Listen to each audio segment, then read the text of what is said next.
Welcome to the Think Factory podcast. We got one question for you. What keeps you up at night?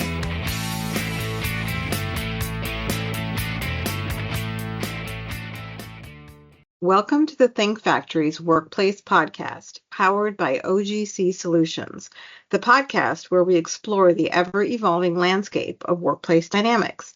My name is Alka Bahal. I am a partner with OGC Solutions and the chair of our Corporate Immigration Services Group. I'll be your host today. I'm very pleased to have with me here Matt Kulp, Executive Vice President and Managing Partner of St. Onge. Welcome to the podcast, Matt. Thank you. Glad to be here. It's our pleasure. Why don't we start off by having you tell our listeners a little bit about St. Onge and what you do there? Sure. Well, St. Onge Company is a professional services firm, and we provide engineering and consulting services within supply chain to our clients. And my role is as the EVP is I oversee the practice that does facility design and operations planning on what we say inside the four walls of distribution centers and manufacturing plants. And the managing partner has responsibilities for things like recruiting, hiring, retention, things of that nature. Wonderful. Now, St. Onge is often recognized as a premier supply chain consulting firm. What do you believe sets your team apart in this competitive field? Sure. And recognizing what we do, there's a number of very good competitors do the same thing. And a lot of people like us would say that they put their clients first, their people first, hard work, a lot of the same values that we have and many professional service firms have. So that's kind of the what you need to enter the market. And we do have those values, and clients and people sit at the top of those, along with creativity and the hard work and doing the right thing when nobody's watching. But I think what might make us different is that there's proof of our actions following our words. We're very proud of the fact that we, for almost 19 years in a row, were named by Supply Chain Brain as one of the top supply chain partners in the industry. And also, for now, the second year in a row, our employees have recognized this and help us get recognized as one of Inc.'s greatest places to work. So, those two third-party awards kind of show, we're very proud that they show our actions follow our words, and maybe that sets us apart from many of the others. Yeah, two very impressive recognitions. I like that. What is the St. Onge footprint, and how has that evolved post-COVID? Yeah, certainly the whole world has changed since COVID, as you know. And currently our footprint would be across the globe. We're an international professional services firm. We are headquartered in York, Pennsylvania, and that's where we were headquartered since the 1980s when we were founded. We have offices in Jacksonville, Florida for the Southeast, and offices in Nijmegen in the Netherlands, where we cover the Europe, Middle East, Africa. There's offices in Shanghai where we can sit, but we've pulled full-time staff back from there to cover the Asia Pac region, and also looking at some more office space potentially in Dallas. We had offices in Dallas, and that lease expired during COVID, and we have yet to renew any office space in Dallas. And pre-COVID, if you were to tell me that we could do all the work we're doing now over video streams and Teams and Skype and all the other tools, I wouldn't have believed it. I would say that we're a people business. We need to be in the office. We need to collaborate with each other. What COVID forced us to recognize is that, especially at the individual project team or contributor level, you can be just as productive from home on just about everything and improve people's quality of life at the same time. So COVID put a spotlight on supply chain for a lot of uncomfortable reasons. Mm-hmm. And during that time, 2020, 2021, it seemed like everybody was looking at their supply chain, investigating it, trying to understand what went wrong, how can they cannot run out of supplies or be oversupplied. et cetera, et cetera. And business was really good. 2021, 2022, beginning of 2023, we had all the work that we could handle. And because we're a services firm, we hired people to meet that need. And through that process, we weren't allowed to come into the office. And so we hired and expanded our remote workforce from probably 5 to 10% total pre-COVID to right now we're at about only 50% of our current workforce could even commute to one of our offices if we wanted them to. So that footprint has certainly changed, to your point, and we're continuing to evolve how we run the business, manage the business, and satisfy our clients through projects in this new environment that we're in. Absolutely. It's really quite incredible how COVID changed the world and changed the workplace, isn't it? I bet now there is an expectation among employees to be able to work remotely, so it was quite the steep learning curve. But it sounds like St. Onge adapted quite quickly to the new way of working and making it work. We didn't slip up a bit with our recent accolades justify that.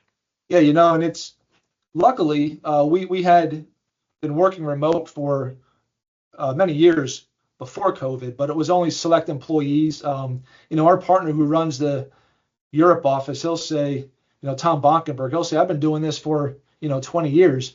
But it was funny. Well, not funny, haha, but it was funny real early on, the first couple of weeks of COVID, as we tried to and got used to the new technology, we saw how those remote employees' lives were every day. And so we said, oh man, the technology really isn't that good. I see what it's like to have the microphone and not have good reception. And so we very quickly upgraded our technology so that everyone could. And now we give stipends to our employees so that they can outfit a home office because, to your point, they're expected to be able to work remote. Yeah, because your equipment and your technology makes all the difference. Absolutely. Now, you've been with St. Onge for more than 25 years, various positions, obviously on this upward trajectory, now EVP and managing partner. What has kept you motivated and inspired throughout your journey? Good question. I think it changes as the role changes, as your experience changes. I started off in consulting. I remember my brother, he went to work for a large consulting firm, and I saw him at the time. He was on TV with some event that they were running because they had clients that big and run those events, and it looked like he was having a good time. And I talked to him about it, all the different clients he got to see and what he got to learn. And I thought that would be interesting. And at the time I said, back in 1999, I said, I think I want to try consulting. I'll see a lot of businesses, and the thought process for a lot of younger people is I'll see a lot of businesses, learn a lot, see where I want to land, and then go there. And me and like a lot of our people, that was our story, but we found out that we love St. Onge Company, and this is where we wanted to land. So that temporary transition in 1999 turned into a 25 plus year career. Love the company, love the people. There's still a lot of people, when you work with them that long, a lot of people that become friends, our families grew up together, and it's just a great experience. So that, after 25 years, you feel like you're tied to a lot more than just the company and the job. And so that, motivates you at this point to just continue pushing on and doing well, because that, there's a lot of families that depend on you. At the beginning, though, I'd say, when you start on projects, what's really interesting or fun is that you start as a younger person and you're working on high level exposure projects at the C-suite level. Oftentimes you're sitting in meetings with leaders of companies and you're learning a lot from that perspective. And it's this really challenging projects. And even if you don't like the particular engagement, that in our world, in 3 to 6 months, you're likely to be on something different. So the motivating, or what kept coming back, or what I used to call the addictive part of the job, was just the constant change and having to learn new operations, see new things, meet new people. It's kind of addictive getting to do that kind of thing, because no year is the same. Yeah, we talked about before how you believe consulting is a lifestyle choice, and some people are cut out for it and others aren't. How would you say the role of supply chain consultant has evolved since you first were a consultant? That's an interesting question. And, we've been talking about that internally quite a bit. And we think that, in the 80s and the 90s, at least in our world, I can't speak for all consultants and all professional services firms, but in our world, we had a thing called the Knowledge Center, which was a big library. There's a lot of videotapes, VHS tapes, binders, books. I remember those.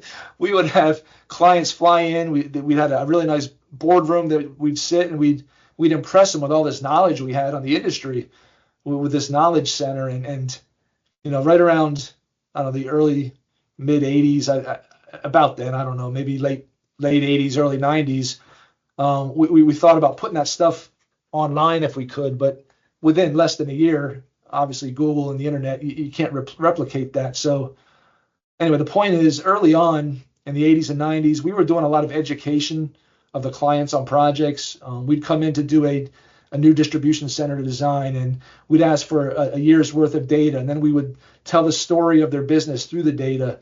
And in those days, 80s, 90s, early 2000s, the clients got a lot of education from that process. They learned a lot about their business, through those analytics. Now, 25 years later, we've got tools to do that very quickly, and the clients have analytics and analysts on their side. They very often know just about everything that's saying. So you're quickly agreeing on a design criteria and moving on to the design. So there's not as much education going on from us to the client. Mm-hmm. And then likewise, on our side, we need to really dig in, and I think we have to know even more and more, and the depth of knowledge required for us has to exceed what people can get from a quick Google or ChatGPT search. So we have to be able to put all that together and provide clarity for all those options out there. So early on for me, I'll say 25 years ago, where it was a lot of education, information, providing information. Now it's more the clients are overwhelmed with all the information available, and we're providing the service of providing clarity and a message or a story behind all that information, helping them to kind of select and not be so overwhelmed with all the options out there. All right, that makes perfect sense. I mean, it's really data overload. If you want to go look for data, you can get a lot of data, but to make sense of that data requires some structure and some background.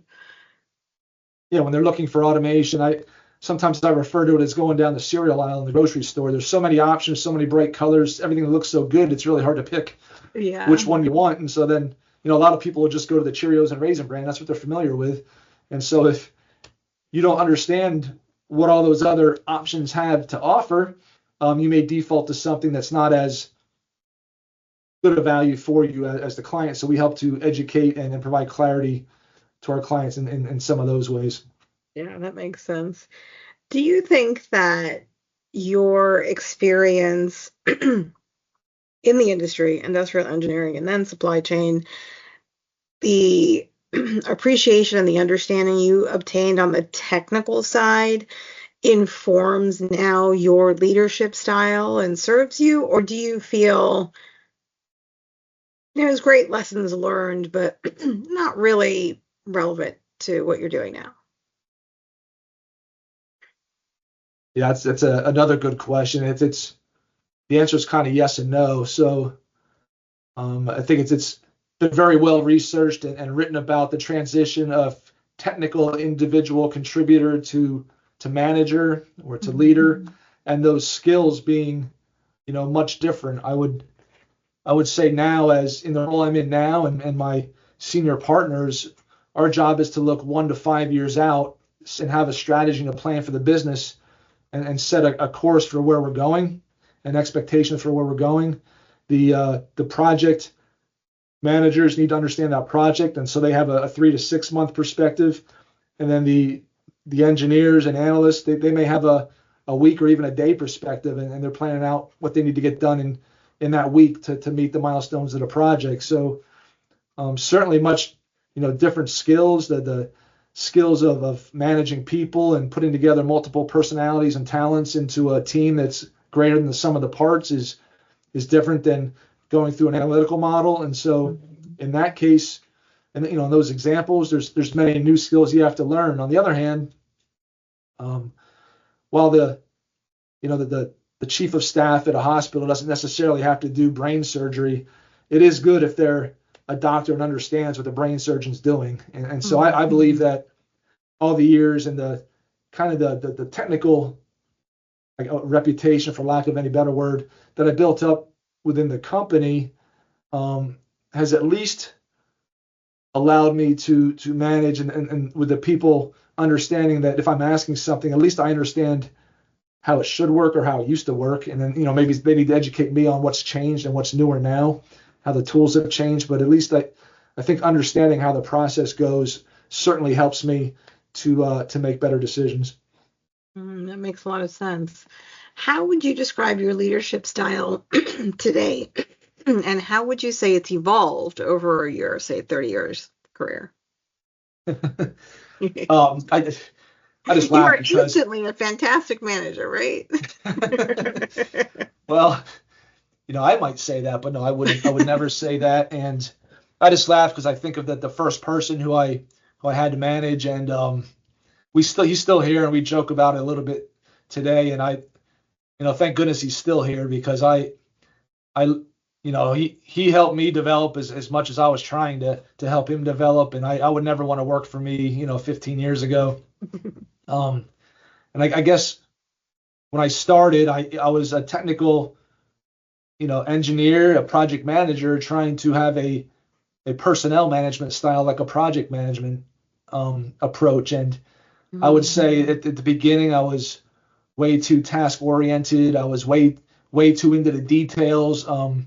A lot of times what we do, there's a lot of ways to get the answer, and instead of just making sure it was on, the project was in the right direction and we're getting the right answers, I would dive way too far into the details, and what a lot of people call micromanaging, I think. And so while I'm sure some people would still today say I micromanage, at least I can say that I do it a lot less, if at all. I try not to. Maybe at times even too hands off, and it has to do with who I'm managing. What I manage now are senior directors. They're very, very capable. They could all probably do my job if I wasn't here. So that requires a whole lot different style. So instead of trying to review results, micromanage, now it's more of a collaborative effort. It's conversations. It's talking to the people I'm managing now, and really, I think they help me as much as I try to help them at this point. Yeah, it's definitely an evolution, right, in always developing additional skills and styles. What would you consider 3 essential traits for effective leadership in the workplace today? And we can limit that to, your type of organization, obviously, professional services and corporate leadership. Right. Yeah, that's good, because I was going to say it's certainly going to depend on, the company and the environment. And I think the 3 most important traits at an aggressive hedge fund might be different than our industrial engineering company. But I guess generally speaking, since you asked me the question, I would say humbleness, probably curiosity and compassion would be 3 that kind of jump to mind. I try, and I'll often fail, but I try to have a servant leader attitude, helping people succeed. I'd like people to be better than they were the first day we started working together, and that would be success for me. So I think that the humbleness to allow people to outshine you is very much appreciated from people you're trying to lead, as opposed to wanting to be, the smartest person in the room or take credit for everything. So just humbleness to allow other people to get the recognition they deserve. Compassion to try to meet people where they're at. Again, the evolution, I would say that I had a kind of very much a style that wasn't evolved yet early on, and now I recognize that each person is different. So I try to understand the people, what else is going on in their life, meet them where they're at, and try to help them be the best that they can be. I often say that it's kind of like in the NFL. I hate to go football on you, but in the NFL, I've often heard it talked about that the really successful coaches will assess the players they have and then develop a system that fits their people. Mm-hmm. And those that aren't as successful have a system that they force the players, regardless of their skills, into. And the teams that tend to do best are those that can adjust based on the people they have. And I think that's a small part of it. That compassion part.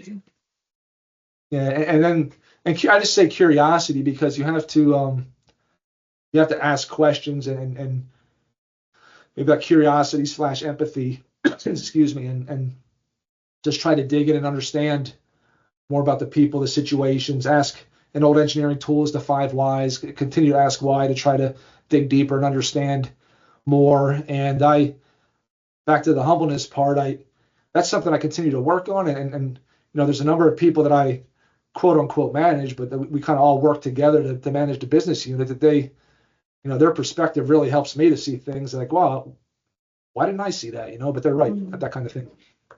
That's great.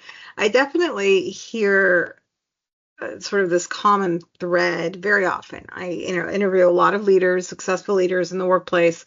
And whenever I ask this question, in this sort of same vein, I hear servant leadership as this principal driving factor among the most successful leaders. So that really does seem to be, so you're on the right track. You're in the right place. And that's why probably you're as successful as you are. That this, the humbleness, curiosity, I mean, you hit it right on the head. I think that's the perfect mix that I hear most often from most successful leaders.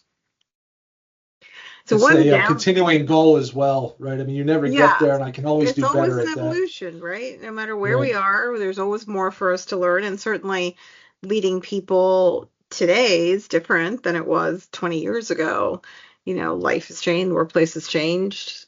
Like you said, you when you video chat with people in their homes, you learn a lot more about them than you may have ever learned about that person when they came into the office and you never spoke about their home life, right? It's this window into each other's worlds, and everything has been merging together. So it's a different world now. Right. Thank goodness for the virtual background, maybe the invention of the century. The savior. I certainly always make sure I have mine. So leadership also has tough parts to it, right? It often requires making tough calls. What would you say is the most difficult leadership decision you've had to make, and how have you learned from it? And I think that,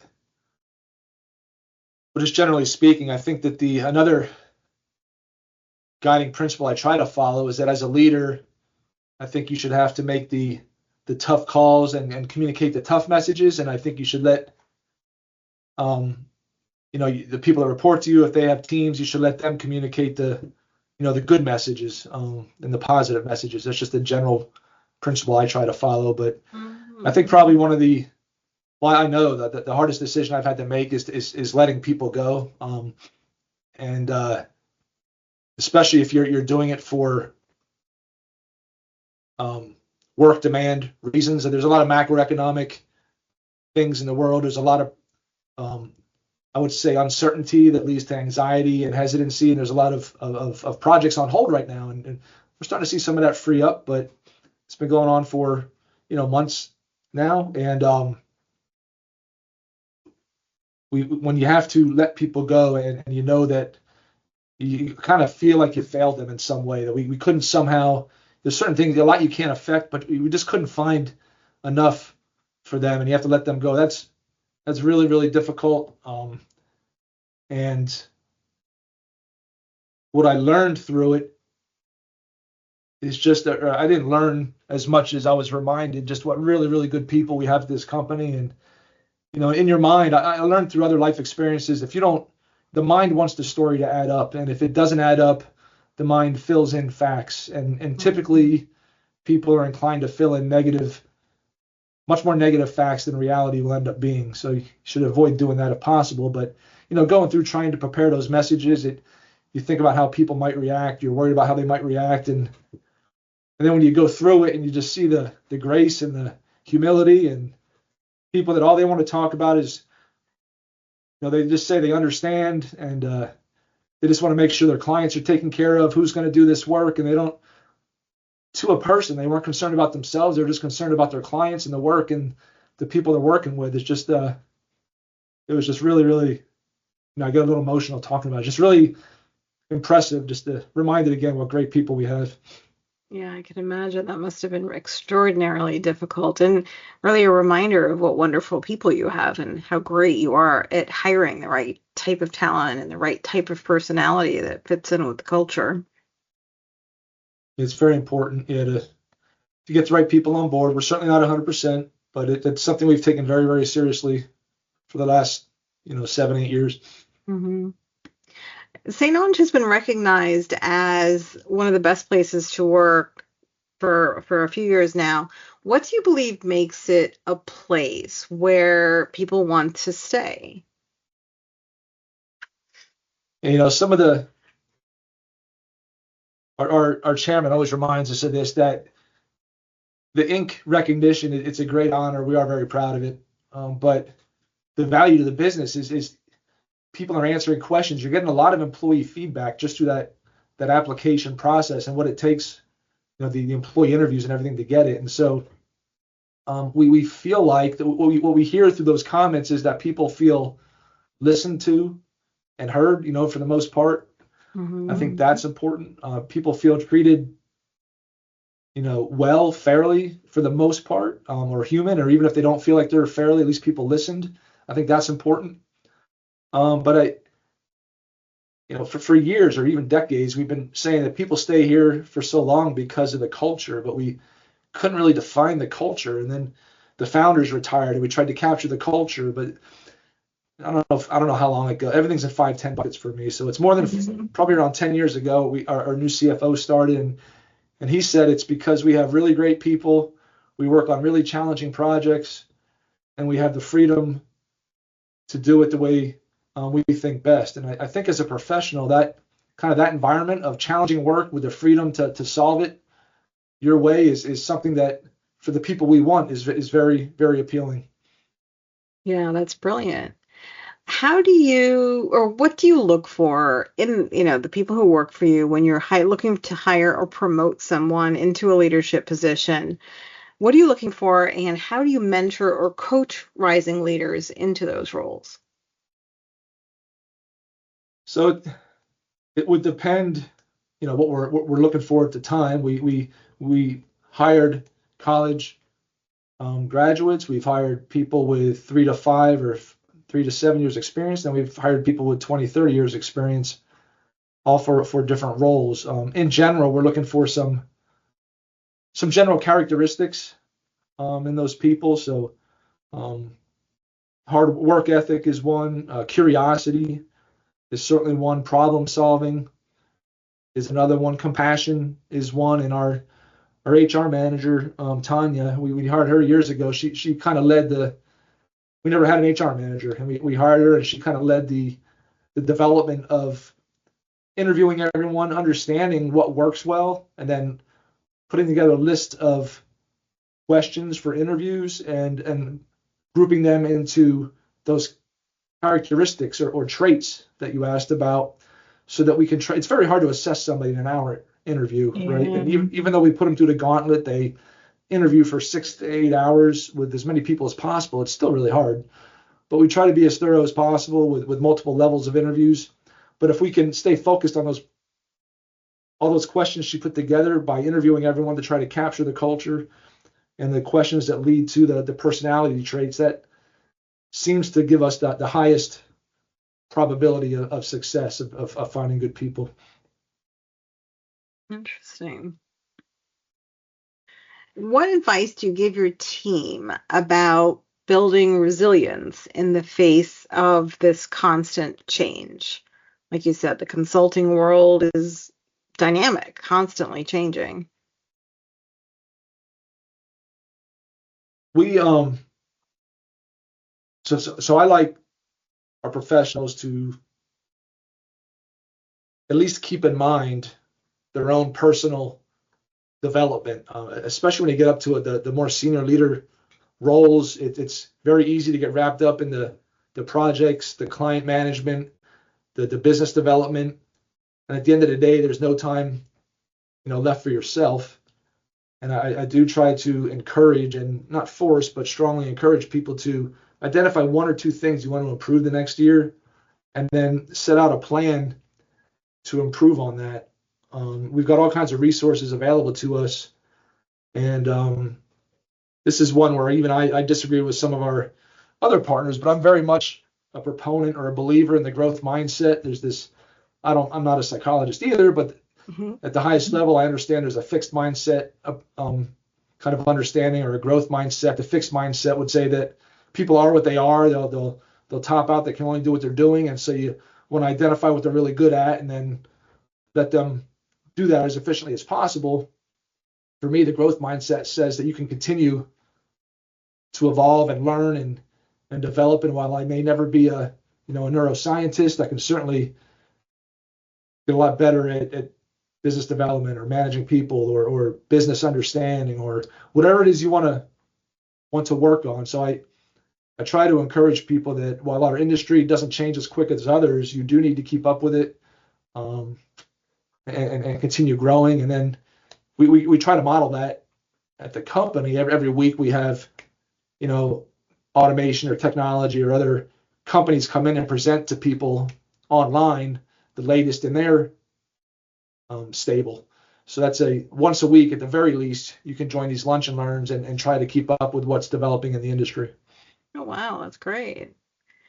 So looking more towards now building your talent pool, what would you say are key factors driving talent acquisition and retention in today's market, which is competitive and people tend to, I think, move around more than maybe in years past? Yeah, I would say especially at the professional or white collar level that we're at, they move more because you no longer, there's so many more opportunities or options. It used to, depending on where you lived, you had a certain 30-mile radius that you could look for other jobs. But now, you FedEx in your one laptop, you get another laptop, you set it up, and you've changed companies. And Yeah. you may have changed from a New York company to a California company, and never left your couch. So it's just really much easier for the types of professionals we're after to find jobs. And in 2019, 2020, when COVID hit, and I thought that being forced to work remote was going to hurt our business. What we've kind of learned is that the remote workforce that we have, and we again, because since we're 50% of the people couldn't commute to an office, it'd be very, very difficult to force people back to the office. And so it's working. Don't mess with it. I think that is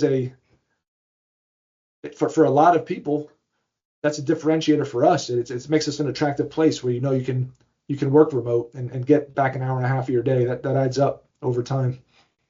Yeah, absolutely. Very, very true.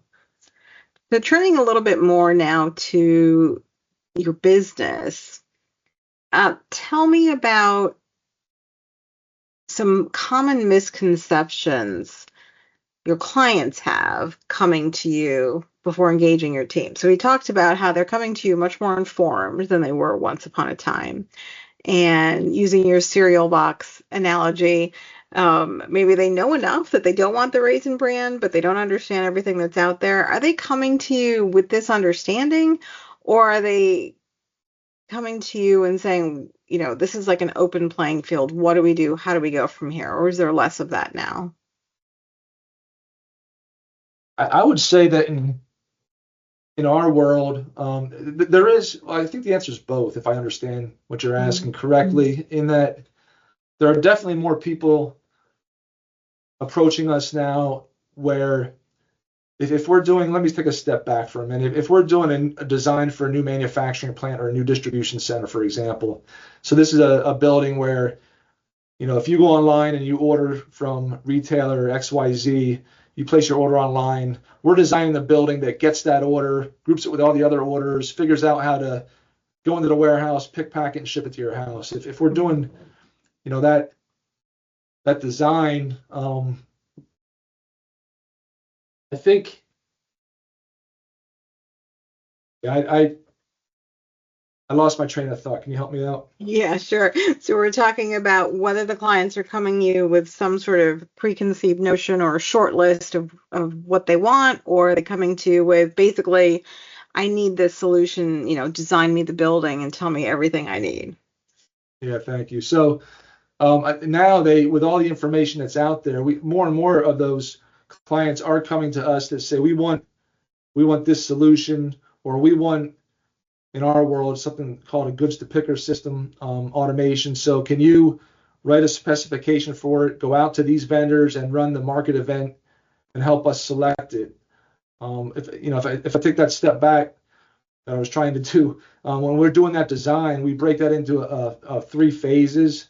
Kind of the master plan is the phase one, where we're coming up with the design, how many people you need, the automation, the cost, and the paybacks. Then our phase two is writing those specifications and running the market event to select vendors. And phase three would be overseeing the installation and helping them with the startup and the go live of the building. A lot more people are approaching us. They're kind of skipping phase one, thinking they know what they want to do, and going right to phase two. So that is happening more often. But the majority is that this is one area that hasn't changed as much. When clients are coming to us for a facility design, that most are saying, look, we're paying you for your expertise here. We know a lot from the internet. We know our business, but you guys do this every day, St. Onge Company. So here's a clean sheet of paper. We don't want to influence what you're telling us. Learn about our business and tell us what you think makes the most sense, without us restricting you. I'd say the majority of people are still coming to us with that open mindset, because a lot of that's the value they're asking us to do. Yeah, which makes a lot of sense given your breadth and depth of knowledge. So, of course, we would be remiss if we did not discuss automation and AI, since they're integral to everything everyone's doing these days. How do you help clients cut through all that noise to make the right technology decisions? Like you said, big cereal aisle, all sorts of brightly colored boxes. There's no way, us as the non-experts can understand what's better, what's worse, what fits with our needs. Right, and that is a big part of the value that we do provide, is providing that clarity in this environment. And 5-10 years ago, everybody wanted a robot, and robots were really big, even though they had robots in automotive manufacturing since the 60s and 70s. But for a while, robots were hot, and then you had people with old pieces of equipment that had been around for decades. They were starting to call robots, and so the definition of what is a robot was changing. Is it really just this car that drives around your warehouse carrying a pallet, or is it this humanoid who's carrying totes and putting it onto conveyors? It looks like a human. And the definition of robot was this huge spectrum. And now we're seeing that with artificial intelligence. And what is AI? What is a digital twin? What does it exactly mean, and how can you use it? And we're trying to help people. For AI specifically, what we're finding is there's a whole lot more people with questions than answers. It's changing so fast that it's really hard to even make a recommendation in the AI space, other than how can you use it responsibly to help with some of the processes you're doing. With the automation, that is what we do, and that is while the technology may change and evolve, the process is similar in that we'll try to define their business again through the numbers, define the volumes they have to handle, understand their business, and then our job and our business approach is to understand the industry and match the technology to their need as best we can, so that they spend their money as responsibly as possible. So we're really defining the problem and then coming up with a solution, as opposed to a lot of vendors or other people have a favorite solution and they're going around trying to sell a solution to a problem. So we are not a solution looking for a problem. We're just thinkers trying to define the problem and then unleash our creativity to come up with innovative solutions that we think will help the client. And we have to understand their appetite for change. Are they comfortable with the bleeding edge? Or just want to be back to cutting edge? Or do they really want, tried and true? Where are they on that adapter scale? But that's what I think the short answer would be, just helping them to define the problem, what they're trying to solve, and then making as much of a data-based and fact-based solution definition as possible. Now, we talked about one of the aspects of your roles is that look ahead, the 1 to 5 year mark. So what, in your view, are the biggest supply chain challenges organizations will face in the next, say, 5 years? What I hear most people talking about or read about is labor availability and labor training, if you will. So that's been the problem forever. It seems like every city we go to, they talk about that big box online retailer that has a DC down the street that's taking all their people, and that's a very common problem. And unemployment remains very, very low, and frankly, policies put in place to create jobs aren't exactly what's needed in the current environment, because everyone's having trouble filling the jobs that are out there already. So that is what most people are talking about. And so now we're having people look at automation, a lot of people that don't understand it are afraid that automation is going to take their job. Yeah. Most companies we talk to now, and that's understandable, right? But I would say most people are looking at automation as a means to support their growth or make their growth possible. So they just can't find enough people to do what they want to do. So that's really driving a lot of this interest in automation now. And then on top of that, I went to a conference once. And I heard it was a futurist, and he talked about this fear of technology stealing jobs. And it's been going on for since they invented the automobile and the people, the buggies and stuff. But revolution, yeah. it's not a new concept, but the person making the buggy whips may just have to learn how to make the cranks to crank those first cars, or everyone only has to take 1 or 2 steps up. So this growth, if you can embrace that growth mindset, everywhere you're at on the technologically advanced scale, like I don't have to worry about, I don't know, Elon Musk taking my job and I have to figure out how to do AI. I just have to figure out how to do my job a little bit better with AI. So I only have to grow a little bit personally, and that's I think everyone along the whole spectrum of jobs just has to take a couple steps up, so that because it's proven we need productivity improvements, we need technology, we need innovation to keep our whole society growing and going up, and that requires everyone to take a step or two up, collectively, so that as a society we keep moving forward. I love how you describe that. That makes so much sense. It's like what I tell my 2 young girls when thinking about what they're going to do. I tell them, well, AI and maybe robots are part of the future. So maybe you should think about organizing your career around that. Not worrying about what jobs they're taking over, but there's this whole new world opening up about how do we handle those things? How do we build those things? How do we program those things? How do they learn? It's a whole new world. And like you said, everyone taking a little bit of a step up. Who wouldn't want the robots to do the mundane things if we could get that to happen? Right. And I mean, just going back to the 80s, 90s, people were worried that the personal computer was going to take everyone's job. That's right. There's no debate that, personal computers and computing has created jobs way more than they, took. So true. You just have to embrace the change and the growth mindset, and I think everyone will be fine. Yeah, I mean, certainly AI is here to stay. It's not going anywhere. It's exploding by leaps and bounds on like a weekly basis. Seems that way, yes. So what advice would you give to young professionals entering into the supply chain consulting space today? I have 2 kids that are going to be entering the professional space, and so what I tell them is just learn how to learn how to solve problems and network. I think that's very Mm-hmm. important.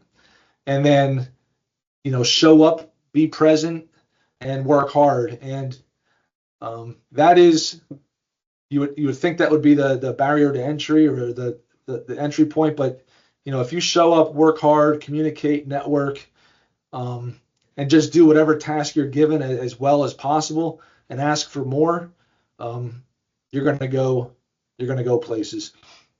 Yeah, I think that advice transcends the supply chain consulting space to anything, to all industries. It's just like the advice I give to my kids. I love it. Yeah, and then Well, thank you. Go ahead.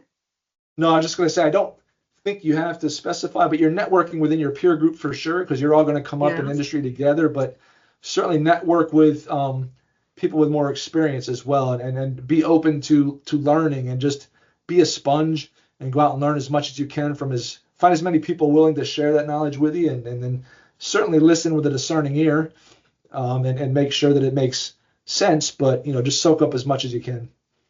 Did you feel that, learning about the importance of networking is something that kind of you grew with because of the nature of the consulting work you did early in your career? Or is this something that sort of developed later with maturity and, more experience? Because for me, it certainly developed later in my career. Probably should have developed earlier. As a lawyer, networking is pretty important. But somehow it just didn't. I didn't get the right mentorship to learn that aspect of it. How was it for you?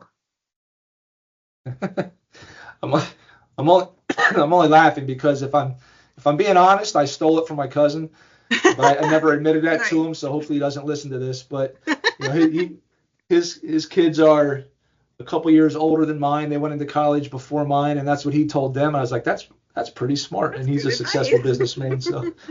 So unfortunately, I didn't learn it early either. I don't even know that I came to the knowledge on my own, but it certainly has proven true, and I've repeated it a lot of times. That's great. That's great. I think I need to have your cousin on for the next podcast. Get some advice. Well, thank you, Matt. It's been lovely having you on. I've enjoyed our conversation. Do you want to share with our listeners where they can learn more about you and St. Onge, where they can get in touch? Yeah, I'd love to. And thank you very much for having me. I enjoyed it. I'll be happy to do it again. But if you have any questions or just want to chat supply chain engineering or anything, please reach out.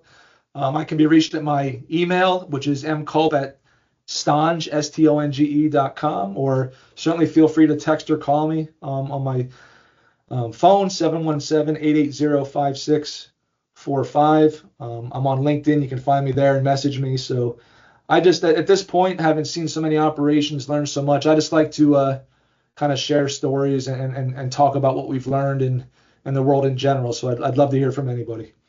Oh, that's wonderful. So before I let you go, Matt, I do have one last question for you that I did not prepare you for, but it is our traditional final question on the Think Factory. And that Okay. is, what keeps you up at night?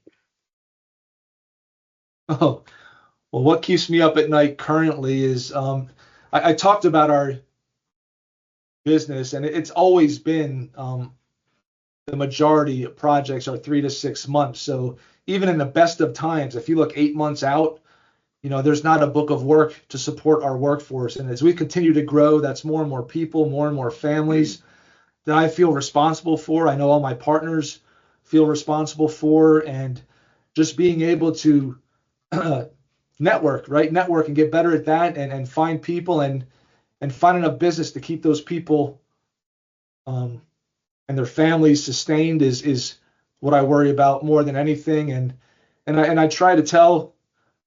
Well, I'm learning. I'm in no ways a business development person, but a lot of engineers aren't comfortable with what they say selling. But I say we're not selling. Don't be uncomfortable. You're not the used car guy. We're solving. We're not selling. So just think of it as understanding, talking to people that you enjoy. We love our clients. So just about all of our clients are great people to work with. Just talk to them, understand what they're going through, what their problems are, and see if we can help, right? And if we have to help, that we generate solutions that will pay for our fees, in less than a year, and we're helping them solve. So you're not selling, you're solving. And if we can't help, say so, right? We're not Yeah, forcing anything. We're not forcing solutions. onto people. We're just using a process, a data-driven process to define problems and come up with solutions. And we love to help. We kind of live to help, live to come up with creative solutions. But yeah, when you do that in 3 to 6 month chunks for 170, 180 people, keeping that workflow coming in is what keeps me up at night. Makes a lot of sense with your people-centric focus, that you're focused on your people and your clients as people. I love that, Matt. Well, thank you, listeners, for tuning in today. This has been the Think Factory's Workplace Podcast, powered by OGC Solutions. This is Alka Bahal signing off. Until next time.